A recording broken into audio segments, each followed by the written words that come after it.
আমার নবী আবু জাহেল মৃত্যুর আগ পর্যন্ত, আবু জাহেল মরবার আগ পর্যন্ত আমার নবী আবু জাহেলকে কালেমার দাওয়াত দিতেন।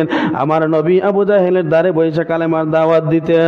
আমার নবী ডাক দিয়ে আবার নবী গো আপনি আর আবু জাহেলকে কালেমার দাওয়াত দিয়েন না গো নবী, কারণ তার কপালের মধ্যে, তার অন্তরের মধ্যে আমি আল্লাহর হেদায়েত নাই।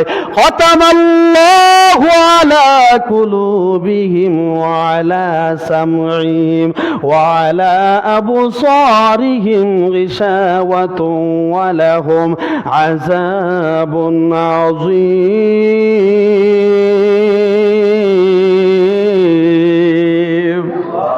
আমার আল্লাহ ডাক দিয়ে বলে নবী ও আমার হাবিব, আপনি তো জীবন ভর আবু জাহেলকে কালেমার দাওয়াত দিতেছে, কিন্তু আবু জাহেল তো কালেমা পড়ে নাই। নবী গো আপনাকে আমি আল্লাহ জানাইয়া দেই, আপনি তাকে কালেমার দাওয়াত আর দিয়া কোনো লাভ নাই, কারণ তার কলবের মধ্যে আমি আল্লাহ মোহর মেরে দিয়েছি। তার কলব দিয়া কালেমা অনুধাবন করবে না, তার কানের মধ্যে আমি আল্লাহ পর্দা ফালাইয়া দিয়েছি, সে শুনিয়াও শুনবে না। তার চোখের মধ্যে আমি আল্লাহ পর্দা পালাইয়া দিয়েছি, সে দেখাও দেখবে না, না দেখার বান করবে। নবী গো আপনি তারে কালেমার দাওয়াত দিয়ে কোনো লাভ নাই, সে কোনোদিন হেদায়েতে আসবে না, কিয়ামত হয়ে যাবে, তার কপালের মধ্যে আমি আল্লাহর হেদায়েত নাই। কথা বলেন ঠিক কিনা? এজন্য বর্তমান জামানার মধ্যে কিছু আবু জাহেলের উত্তরসূরি পাওয়া যায়, তাকে যতই বুঝাও সে বুঝতে চায় না, তাকে যতই দেখাও সে দেখতে চায় না, তাকে মিলাদ কিয়ামের দলিল তোমরা যতই দেও, আমরা যতই দেই, সে মানতে চায় না। যখন আমরা সালাত ও সালাম জানাই নবীর মহব্বতে, যখন আমরা আলোচনা করি, তখন অ্যালার্জির মতো তার কলিজার মধ্যে চুলকানি শুরু হয়ে যায়। কথা বলেন ঠিক কিনা? এজন্য আমরা সেই মুসলমান, সেই নবীর উম্মত, আমাদের জীবনও যদি চলে যায় জীবন দিতে রাজি আছি, আমরা কখনো ঈমান হারাইতে আমরা রাজি নাই। কথা বলেন ঠিক কিনা? আরে বাবা, যদি ঈমান নামক দৌলতটা যদি চলে যায়, তাহলে তামাম দুনিয়ার আলেম উলামাও যদি এক হইয়া যদি দোয়া করে, তাহলে ওই ঈমান নামক দৌলতটা কোনোদিন ফিরে আসবে না রে বাবা। এজন্য ওই ঈমান নামক দৌলতটাকে যদি আপনি কন্ট্রোল রাখতে চান, পরিপূর্ণভাবে আপনি রাখতে চান, প্রথম নাম্বার শর্ত আপনি মিথ্যা কথা বাদ দিতে হবে।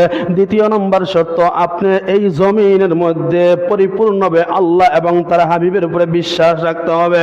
দৈনিক আমল করতে হবে, মানুষকে ভালো উপদেশ দিতে হবে, হালাল হারামকে থাকতে হবে বাবা।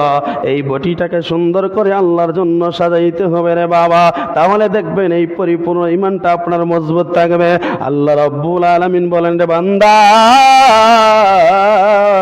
তুই যখন আমি আল্লাহর প্রেমে পাগল পারা হয়ে যাবে, তুই যখন তোর সারাটা বটিকে আমি আল্লাহর রাস্তায় তুই সাজিয়ে দিবি, তাহলে দেখবে রে বান্দা, এই চোখের কোনো দাম নাই, বটির কোনো দাম নাই। যখন তোর বটিটাকে আমি আল্লাহর প্রেমে তুই সাজিয়ে দিবি রে বান্দা, তখন আমি আল্লাহ তোর অন্তরের মধ্যে একটা নূরের দ্যুতি পয়দা করে দিব। ওই নূরের দ্যুতি পয়দা করে দেওয়ার কারণে ভিতরের চোখ খুলে যাবে রে বান্দা। ওই ইমানদার বান্দা ভিতরের চোখ খুলে গেলে, ওই চোখ বন্ধ করলে ভিতরের চোখ দিয়ে 7 আসমান 7 জমিন পর্যন্ত দেখতে পারবে। একটু আওয়াজ দিয়ে বলা যাবে কি সুবহানাল্লাহ? এজন্য বাবারে আমি অনুরোধ করে বলে দিয়ে যাই, আমি যতই নামাজ রোজা ইবাদত বন্দেগী করি না কেন, আমরা সব কিছু আল্লাহর জন্য আমরা করি। আমরা নামাজ পড়ি, আমরা যেন বলি না আমরা 5 ওয়াক্ত নামাজি, এমন কথা বলা যাবে না, কারণ মনের মধ্যে অহংকারী চলে আসবে। একটা উদাহরণ আমি রে, তাম দুনিয়ার মধ্যে এমন ইলম ছিল যার এলেমের উপরে আর কোন এলেম এমনকি আমল আর কারো দ্বিতীয় কারো ছিল না। ওই এলেমওয়ালা আমলদারওয়ালা ব্যক্তি ছিল মিস্টার শয়তান, মানে ইবলিস। ওই ইবলিসের এমন আমল ছিল, এমন এলেম ছিল, তার আমলের মতো এলেমের মতো আর কারো এলেম আমল ছিল না। ওই মিস্টার ইবলিসকে, শয়তানকে বলা হয়েছিল মুআল্লিমুল মালাইকা, তুমি ফেরেশতা ও ফেরেশতার উস্তাদ, কারণ তার কথাবার্তা, তার আমল আখলাক সব কিছু আল্লাহর কাছে পছন্দ হয়েছে, সমস্ত ফেরেশতা ও ফেরেশতার কাছে পছন্দ হয়েছে। এজন্য আমার আল্লাহ সমস্ত ফেরেশতার উস্তাদ বানাইয়া দিছে, কিন্তু আমার আল্লাহর একটা হুকুম অমান্য করার কারণে ফাসাজাদু ইল্লা ইবলিস আবা ওয়াস্তাকবারা ওয়া কানা মিনাল কাফিরিন।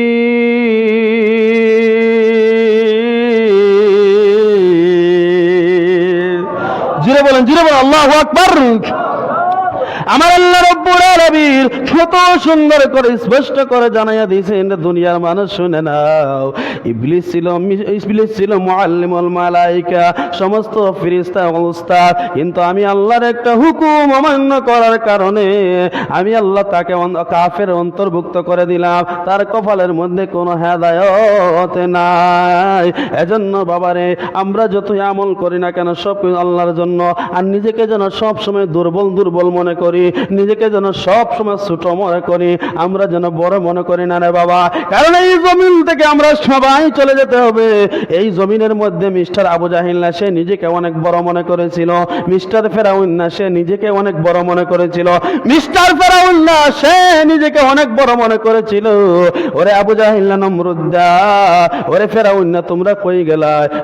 দুনিয়ার জায়গার মধ্যে রইয়া গেল, তোমরা টাকা পয়সা দ্বন্দ্ব সব কিছু এই জমিনের মধ্যে রয়ে গেল, কিন্তু তুই তো জমিনের মধ্যে থাকতে পারস না। এই জমিন থেকে তুই চলে গেলে তার মানে বোঝা গেল এই জমিনের মধ্যে কেউ থাকতে পারবে না। আমরা সবাই একদিন চলে যাইতে হবে না বাবা। আমরা যেন এই জমিনের মধ্যে যেন সদা সর্বদা আল্লাহর ভয় অন্তরের মধ্যে রেখে, আল্লাহ বল ইত্তাকুল্লাহ, বান্দা তুই আমি আল্লাহকে ভয় কর। আমরা যেন আল্লাহকে বেশি করে আমরা যেন ভয় করি। আতিউল্লাহ ওয়া আতিউর রাসূল, আমরা যেন রাসূলের অনুগত্য করি, রাসূলকে যেন ভালোবাসি। আল্লাহ বলে রাসূলকে যে ব্যক্তি ভালোবেসে ফেলবে, ওই ভালোবাসাটা হয়ে যাবে আমি আল্লাহর জন্য। জোরে বলি সুবহানাল্লাহ। এজন্য রে বাবা, এই যে একটা রমজান মাস আমাদের কাছ থেকে চলে গেল রে বাবা, রমজান মাসটা কিন্তু গুনাহ মাফের মাস।